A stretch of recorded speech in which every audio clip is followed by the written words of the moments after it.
Imagine a company with advanced technologies. A company so definite in its vision, strategy, and global reach, industries are inspired to design differently, encourage ingenuity, cultivate creativity, embrace sustainability, to push past potential to possible. This is Scitec.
Passion and performance,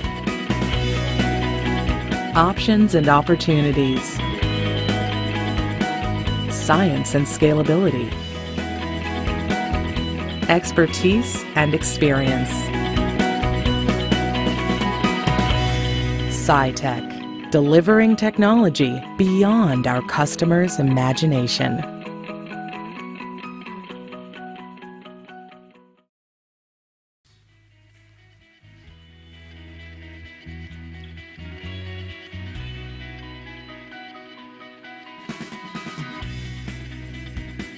Imagine a company with advanced technologies.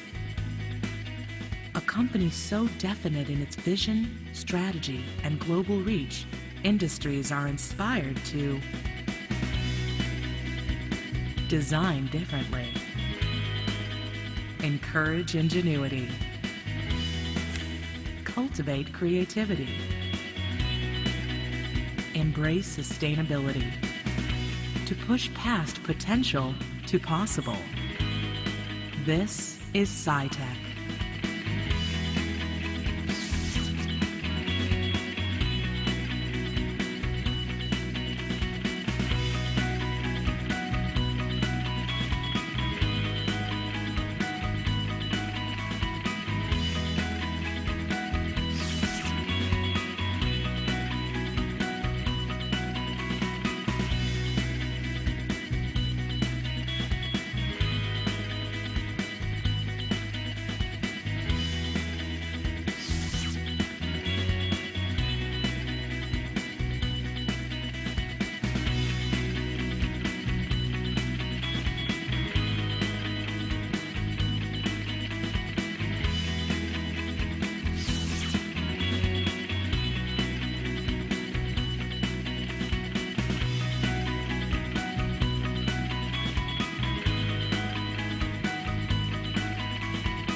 Passion and performance,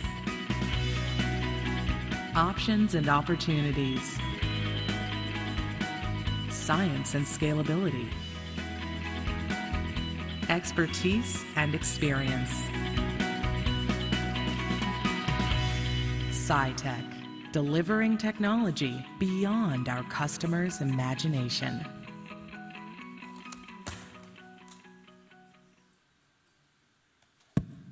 Good afternoon. My name is David Storch, and I've been asked to chair this panel on supply chain strategy. Let me start by saying how honored I am, as are the other panelists, to be invited to speak here and share our thoughts on this very critical area. So readiness of the supply chain continues to be a top concern for the aerospace industry, especially as growth in demand and production persists and expands to developing markets in the Middle East and Africa. This panel will address ramping up production while maintaining cost and quality, efficiently meeting the needs of next-generation aircraft, as well as sustainment of existing fleet, and viable options for consolidation partnerships and financing. I'm honored to moderate this important session, and I'm eager to contribute to a robust discussion on global supply chain strategies. My colleagues and I are keenly aware that emerging markets and next-generation aircraft will have an impact on supply chain requirements, and we are committed to finding innovative ways to enhance management, efficiency, and global integration of supply chain operations. And on the panel with me, we have Steve Gaffney. Steve is the chairman, CEO of DynCorp International, and he joined the company in 2010. He's had a distinguished career for the last 30 years in aviation, having previously served as a senior vice president at ITT and president of ITT Defense Electronics. Earlier in his career, he led business segments at Litton Industries, Allied Signal, and Smith Industries. And Steve brings the perspective of a service company. Next to Steve, you have Bill Wood. Bill is the president, Aerospace Materials Division of Scitec Industries, and he's been in that position since 2009. He has 30 years experience in the composites world, and he's been in operations, engineering, leadership, and he's got a chemical engineering degree from the University of Utah, and he brings a perspective from a materials provider. Next to Bill, we have Hans-Jörg Kuchera. Hans-Jörg is a Munich-based partner and leads the Booz & Company European Aerospace Defense and Security activities. He and his team focus on supporting leading players of the industry in strategy-based transformations, operational excellence, and supply chain management projects. Prior to joining the firm in 2003, he was very active in the Munich startup scene.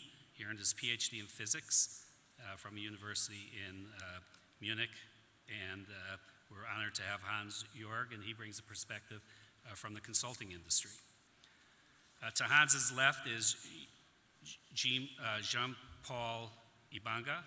Jean is the president and chief executive officer of CFMI International, a joint venture, 50-50 joint venture between SNECMA and the General Electric Company. CFM is headquartered in Cincinnati, outside Cincinnati, Ohio, and is the world's leading manufacturer of jet engines for transport aircraft. Mr. Ibanga joined SNECMA in 1988 after leaving Royal Phillips. His assignments at SNECMA have included leadership positions in electronics, systems, and aircraft engines. In 2001, Mr. Ibanga was named Vice President General Manager of SNECMA Control Systems. He was subsequently appointed Vice President of SNECMA Commercial Engine Division, and most recently he served as Chairman and CEO of PowerJet, a joint venture company between SNECMA and Saturn of Russia, and he held that position since 2007. And lastly, down to the left is Raphael Duflo. Raphael has an engineering degree from École Centrale. He started his career as a design engineering at Aerospace Missiles. He joined Airbus in 1995 in various program roles and focused largely on cost-sharing negotiations. And following the launch of the A380, he moved to EADS headquarters in Munich as senior manager sourcing, and then he moved on to Astrium, implementing supply chain solutions in the space industry. And he joined Aerolia Executive Committee as VP Procurement and Supply Chain. And of course, he represents the aerostructures side of the industry. So on the panel here, you have a cross-section of services. You have folks in the service business, composite materials, consulting, engine manufacturing, and aerostructures. So I'm going to have a seat here and ask questions of our panelists.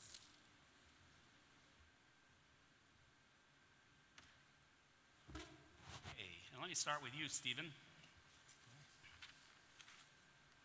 Get myself organized a little bit here. What do you think of the major trends in post-sale maintenance and servicing for aerospace platforms? Thanks, Dave, for that question. Again, my perspective is going to be from a services provider.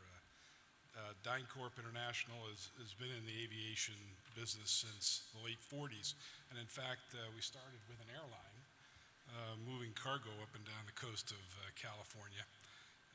Clearly over the last 50, 60 years, we've evolved a little over $3 billion in revenue, about half, just slightly half in aviation support. So whether that be maintaining 200 different aircraft around the world in 100 locations, or providing service life upgrades for a dozen programs or so, and in fact a handful of cases we literally not only plan the mission, but we fly the mission and take care of the fleets of aircraft. So it's from that perspective that I try to answer this question. So I think first and foremost, again, we're about 99% of our business is as a prime, and 100% of the business is with either the United States government or other governments.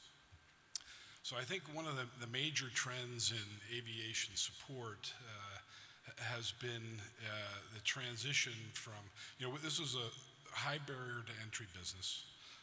We have lots of technology that we manage. Safety is paramount. And there was a time, probably over the last few years, where the market went to a low price, technical acceptable. And with the global pressures on financials, lots of countries struggling with their budgets, that's where our contracts went. We see the trend, getting away back to a more best value, and I'm thankful for that. I think low price technical, I think puts a lot of pressure, on people to perform with high quality, and when you're dealing in aerospace or aviation, you just don't want to see bad things happen because of price. I think the second major trend we're seeing, because of the price pressure we're seeing, is around talent. We talked a lot about that at the conference here, and we're seeing it. So we handle certified technicians, test pilots, flight pilots, and those types of things. And we're seeing, with actually a surge in supply based on the Middle East, the funding of the conflicts decreasing, there's a surge in supply, but the price pressure, I think, is on salaries and what have you, I think are may be an impediment for some of the good people to continue to stay in this business.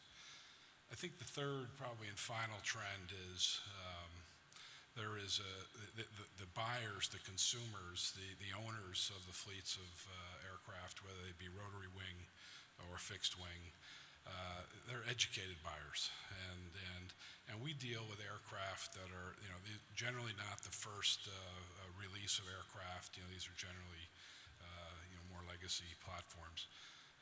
But the buyers, want intellectual property. They want knowledge transfer. So we see a lot of times where we develop platforms or programs, or where we actually work ourselves out of a job, by training the trainer and creating an organic, capability in that particular country to do the work after we're gone. It's a trend that I saw and continue to see in the land vehicle space, and I'm seeing it more and more in the aviation space. Very good, Steve. How do you see the role of service companies with respect to parts, maintenance, and integration changing over the next 5 years? Yeah, that's a great question, and something we talk about at the board all the time. So with respect to maintenance and general supply chain, and again, as a service provider, we act as the procurement agent for most of the supply chain. So we have relations, with the engines and the various components throughout the supply chain. So I think with the more and more performance-based logistics types contracts being let, where service providers like ourselves are getting more and more involved in, cost per flight hour and actually, bidding and winning contracts based on those metrics. You'll see, I think, more and more service providers get more deeply involved in the supply chain and the parts and maintenance. With respect to integration, I actually believe that over the next 5 years, when I talk about integration, I'm talking about really service life extensions and mods and retrofits. I actually can see a world that actually sees with the platform primes who want to do more and more of the things that they do well. And of course, there's probably nobody that understands the platform from an engineering perspective than the folks that have built it. I think at the same time, a service provider that has a couple hundred aircraft worth of experience over many, many years probably understands the nuances of the operations and maintenance issues. So I could actually see probably over the next few years, and there's discussions ongoing with our company and lots of other primes where we do more of the integration and they do a little bit more of the logistics support and the logistics tail. So I think that was talked about yesterday was partnerships and collaboration. I actually see in particular in our space, more and more discussions around, strategic alliances and teaming, especially over in this emerging market area. Very interesting. Let me move on to Bill, if I may. Bill, what do you see as the forces that will drive changes in the supply chain? Thank you, and good afternoon, everyone. I hope you'll understand that with 30 years in the composites industry and the passion that I've developed over those years, I'll answer that question emphasizing the aerospace composites supply chain. I think you'll see some conceptual parallels with some of the points I'll make to other areas of the aerospace supply chain. I think about major forces that are already driving some big supply chain changes.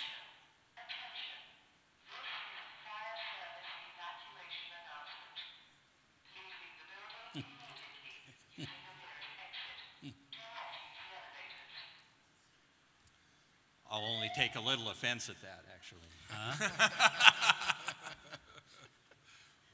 I don't know. is this a test? Okay. Okay, immediately. Bill, why don't you keep going? Let's assume that Okay. we're okay. Anyway, I think of the three major forces driving changes in the supply chain. First is the need for the aerospace composite supply chain to take a big step toward industrialization. New aircraft programs have volume and capacity requirements, product capability requirements, affordability requirements, and supply security demands that go well beyond anything that the composites industry has stepped up to in the past.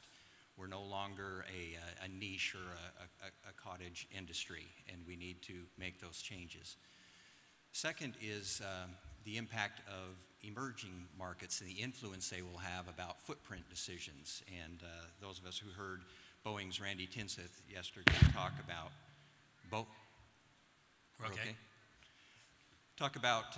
Boeing's desire to have a bigger part of their supply base near their customers, and with a lot of their customers being in emerging economies, that's certainly going to drive changes.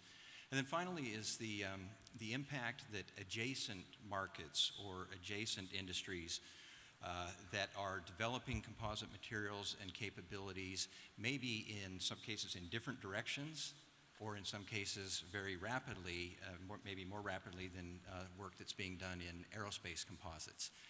That's the third thing that is really driving our industry.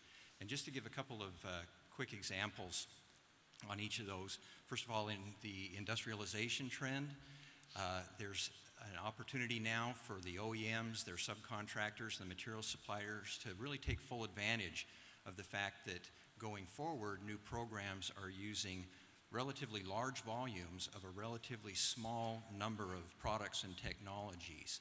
And we really have the opportunity to get the benefits of the economies of scale by optimizing supply chains and geographies around those demands, global demands. Second, with respect to the emerging economies, it's certainly expected that doing business in new regions and in new cultures is going to bring about innovation and partnerships that will really have a big favorable impact on the industry. And I think we don't have to look any further than this room and this conference to see an example of that with the work that Abu Dhabi and Mubadala and their partners are doing to really take a step forward and create more competitive supply chain performance capabilities here in this region. And finally, with respect to adjacent markets and what automotive can do for the composites industry, it's an opportunity to really get the complementary skills that automotive, with extensive capabilities in materials and prowess in supply chain development and producibility, and to match that with aerospace capabilities to develop the performance requirements and the structural performance of materials, and to put both of those things together in a way that benefits both of those market segments and the industry more broadly. Thank you. Bill, how will collaborations with material suppliers work to benefit OEMs and ultimately the airlines? Yeah, I think everybody understands that for decades the composite materials industry and the composites industry has had very good growth, and certainly the current decade has been exceptional growth. That's expected to continue, and in order to step up to those growth opportunities, and more importantly to drive those growth opportunities, we really need to, all of us in the industry really need to exploit the technology improvement capabilities and the supply chain optimization capabilities. Sometimes, many times now, we see that that is best done by partnerships and collaborations. And I'll offer a compliment to my colleague on the panel with CFM and use as an example the LEAP engine that has, of course, composite fan blades in a containment case, and the work that CFM and Safran have done in collaboration with their supplier partners to establish a truly industrialized capability to produce parts, large, complex, highly loaded parts that typically in this industry are manufactured in the hundreds or maybe in the thousands per year. And what CFM and Safran will be doing is producing tens of thousands of these fan blades every year, and will really have a well-established supply base because of their commitment to and significant maturity in taking full advantage of collaboration opportunities. Excellent. Thanks, Bill. Let me move on to Hans Jorg. Hans Jorg, the shift in demand from west to east has forced Western OEMs to globalize their supply chain and build a base for emerging Eastern players. This will also affect the supply chain. How do you see suppliers reacting to those changes? Thank you. First of all, I would a little bit elaborate on what globalization means, because that has quite changed over the last 5 to 10 years for this industry. If you look back 5 to 10 years from now, basically aerospace OEMs have done their value add in their home districts, in their home nations. Their operation was mainly focused, the manufacturing mainly focused in the home market, a little bit sourcing in abroad in other nations. The engineering was mainly focused in those markets. They started then to also source some low engineering stuff from other nations, and then also the services and MRO headquarters, distribution headquarters have been in the nation with some satellites in strategic markets. That has changed quite dramatically, because now they integrate the functions and spread them across the globe. Let's take, for example, since I'm from Europe, the Airbus Group. If you look back 5, or let's a little bit more, 7, 8 years from now, the whole supply or non-European supply of Airbus Group had been only 20% in value. This has changed already to a 30% right now, and will change to a 40% until 2020. So 40% plus, that's their vision, and they will make it. Multiplied by this strong growth, this is quite a huge change and transformation of this industry. Let's take an example here, and to make that more tangible, and look at China. China, they started actually 2005 with an engineering center. 2008-9, they built up a whole final assembly line, and then in 2011 they put the logistics center in there. So having basically the logistics supply chain, also sourcing from local suppliers and building up those suppliers, which certainly are in competition with the old traditional tier ones. And the same happens now, not east, but more west in the US with their decision to go to US mobile. So they are going across, they're going abroad, they globalize. And the same is true for the suppliers. If you look actually in the investments over the past decade, they increased rapidly, particularly in the last 4 to 5 years, of aerospace companies. And new clusters pop up, certainly in the west-eastern of US, certainly in China. You see a lot of investments in Mexico, but also here in the region, in the Middle East, or like Aerolia in Tunisia, in North Africa. So there's a lot of movement. And so how do suppliers react, and how does the supply chain react? They're also reacting, and I think they have always to make a very conscious decision on a total cost of ownership and a strategic vision how to serve their OEMs. And that has to come, and here we come back to collaboration, has to come in line with the OEMs. So where do they go? And then they have to decide which portion of the work share they transfer or partner up with some potential suppliers. And after making this conscious decision, they also should look at their home-based supply base, not to endanger that one, because that's also certainly a big danger. If you just shift the work around the globe, you have certainly also some responsibility for your home base, and it can hit you quite hard, particularly in a ramping up industry, if your home-based supply chain is not able to invest anymore. Thank you. Jean-Paul, as an engine manufacturer, it might be helpful to hear your perspective on this move from west to east and how it affects your supply chain, how you see this evolving. Yeah, I think the move from west to east is something we put into action a while ago. Let's take just one example. We start working with China to produce some parts of the CFM56 a long time ago on a very basic part of the process. And as they gain experience, we were able to transfer more and more added value in the production of those parts. And then subsequently, they were able also to assemble some module. So by having invested a long time ago, now when we are contemplating the transition between the CFM56 and the LEAP, we have a kind of additional elasticity in our supply chain to be able to load more, for instance, the China plant to produce more CFM56, while the plants in Europe will be more dedicated to the LEAP. So this is really something we are already living with. Excellent. Hans-Jörg, if I may go back to you, as you advise your clients and looking at tier one suppliers and the need to require close interaction with the OEM to understand short to midterm demand as well as the long-term strategic agenda, what are the best practices and experiences you can share on building a collaborative environment? I think,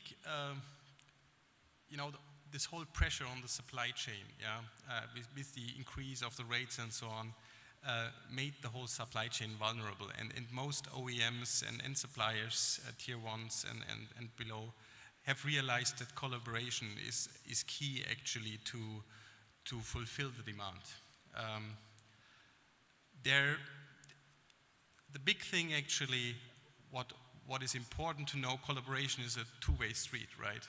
If the OEM or the supplier putting pressure only on the cost side to their tiers and playing the purchasing game, that doesn't help a lot in a world where, you know, choice is limited. Yeah, so from the technology point of view and so on. So collaboration is key, and that should happen typically on several levels. And the first one certainly is the strategic level.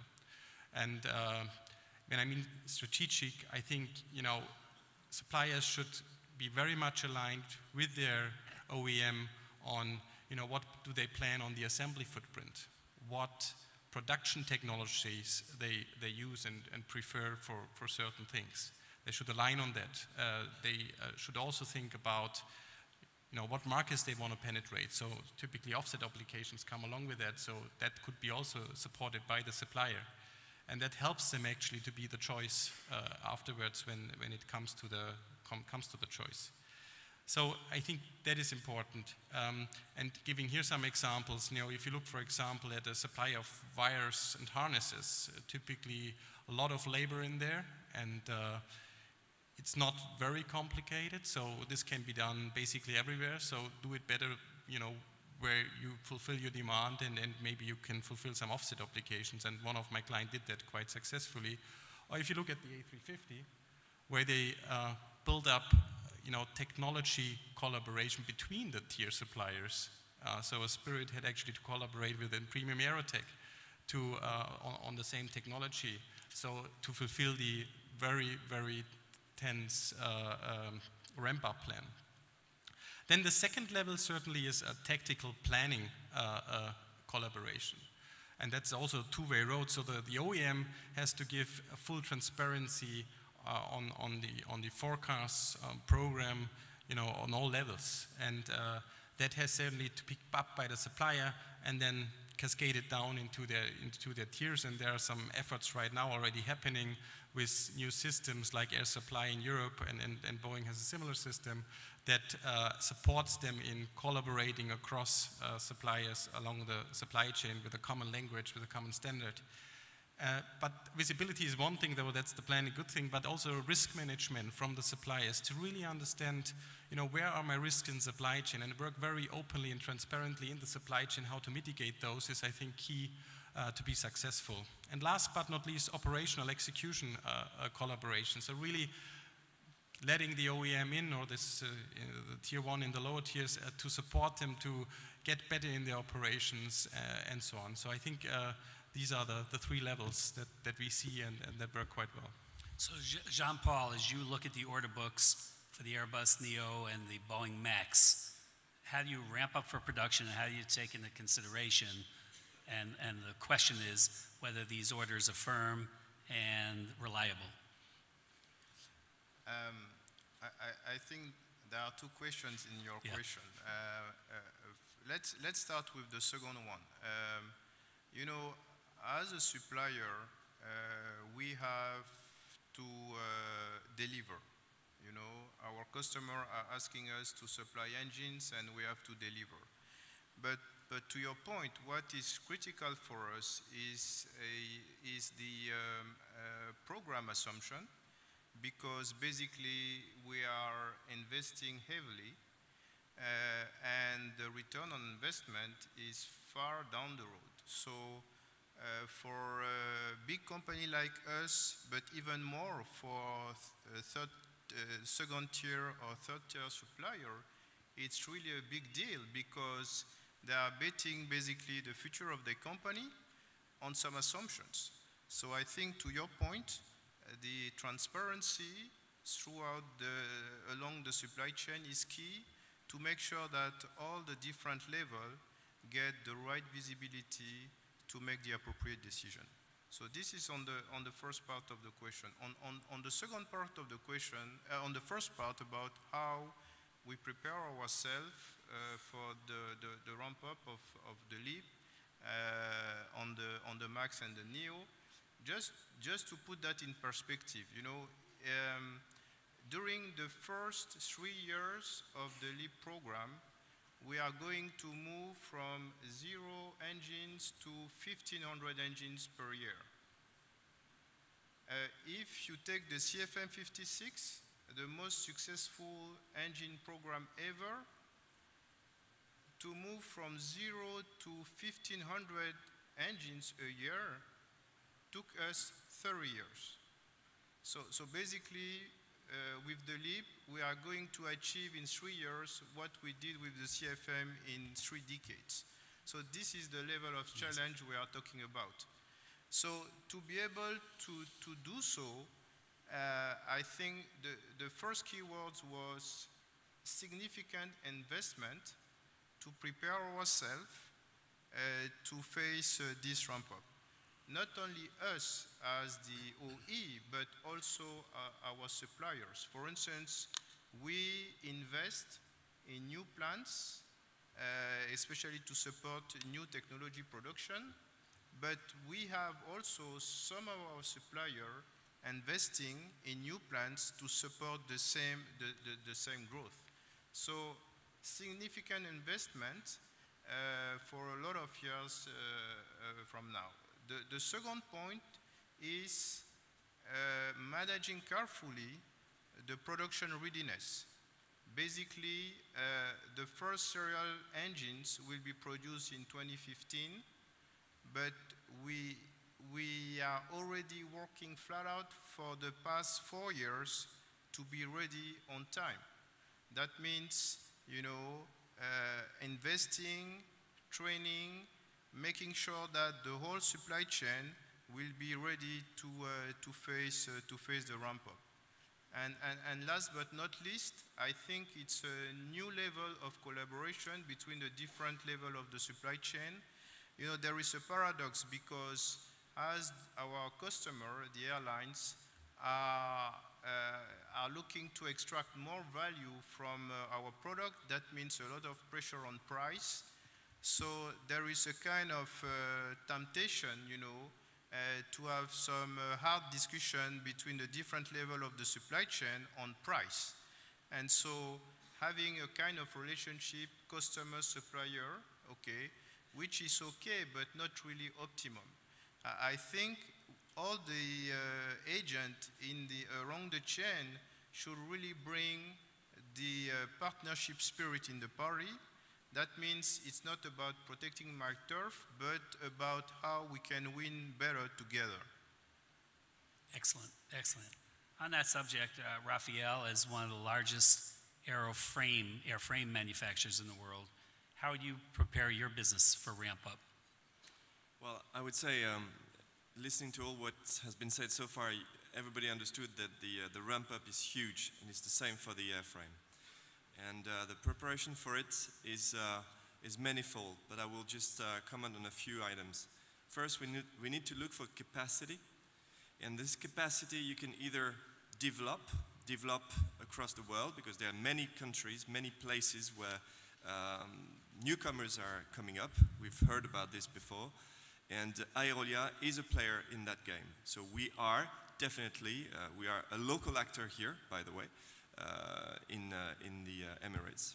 Second, one needs to also understand what we have in our hands. And today, I should say that, picking up from your previous comment, the relationship we have with the existing supply chain is key. How about this? We have today a level of, I should say, lean supply chain to improve.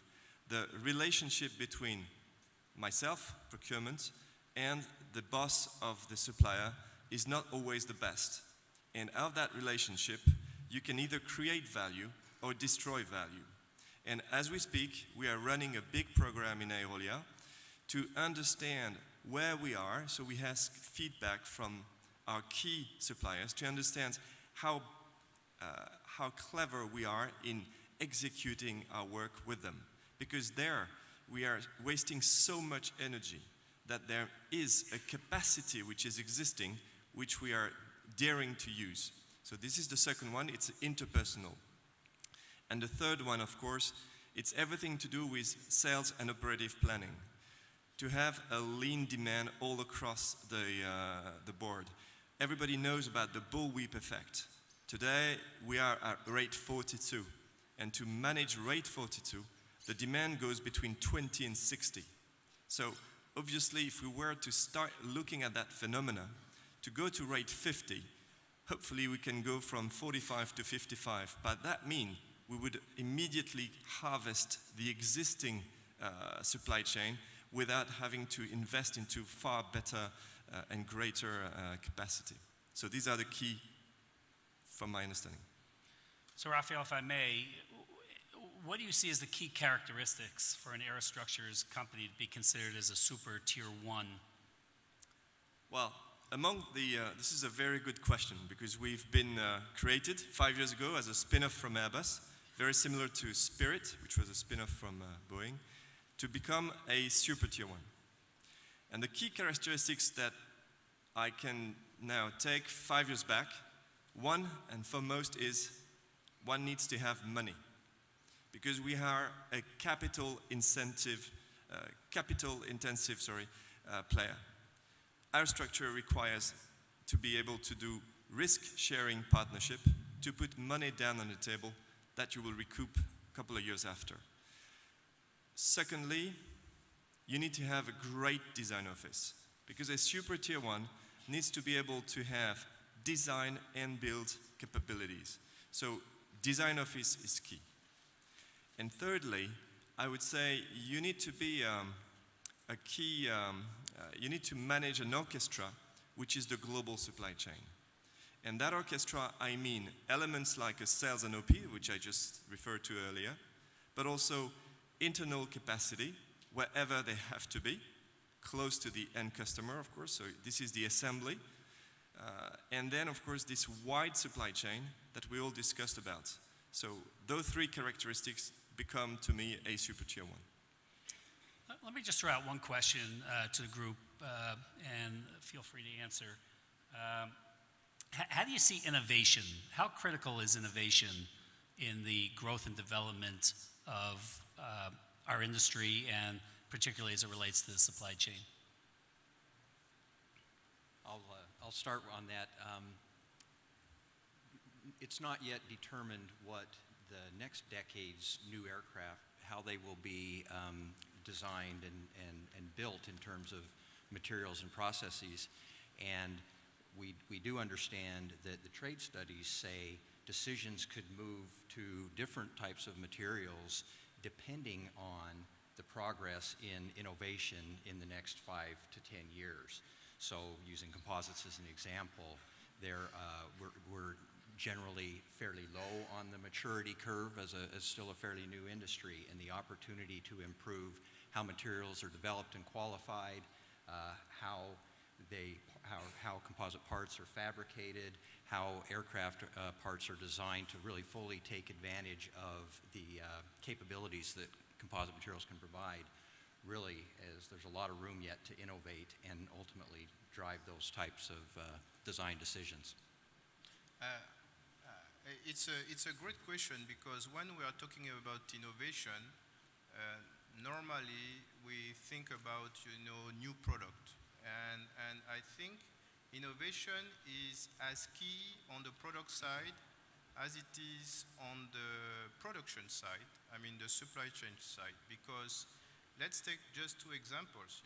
When we are talking about the production rate we are facing right now, I mean, to be able to have the most efficient supply chain, that means a supply chain with the best yield we can ever dream of.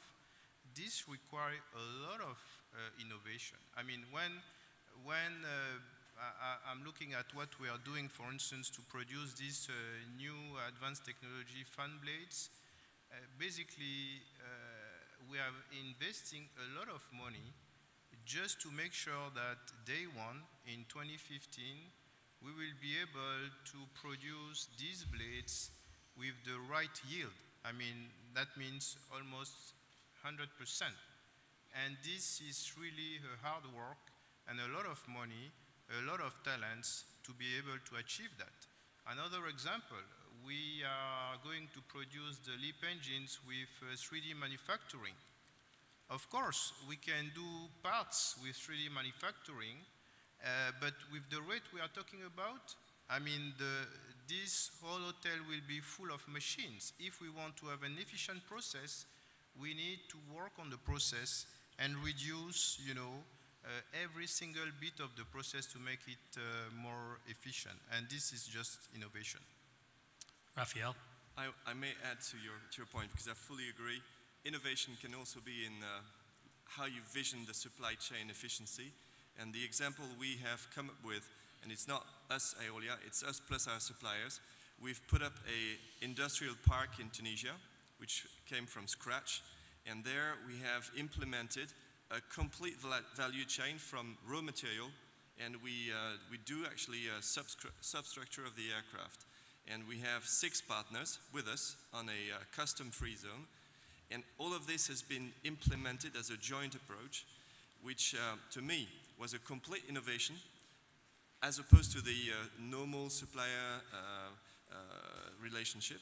And there you can really bring value to the product and add some meat around the bones. So it's a very interesting contribution to this. Well, thank you. I believe you can see that a lot of thought has gone into the supply chain and its impact on the industry and the industry's ability to grow and prosper, and also to deal with shifts in markets and environments. So thank you very much to all the panelists, and appreciate your attention. Thank you, Dave.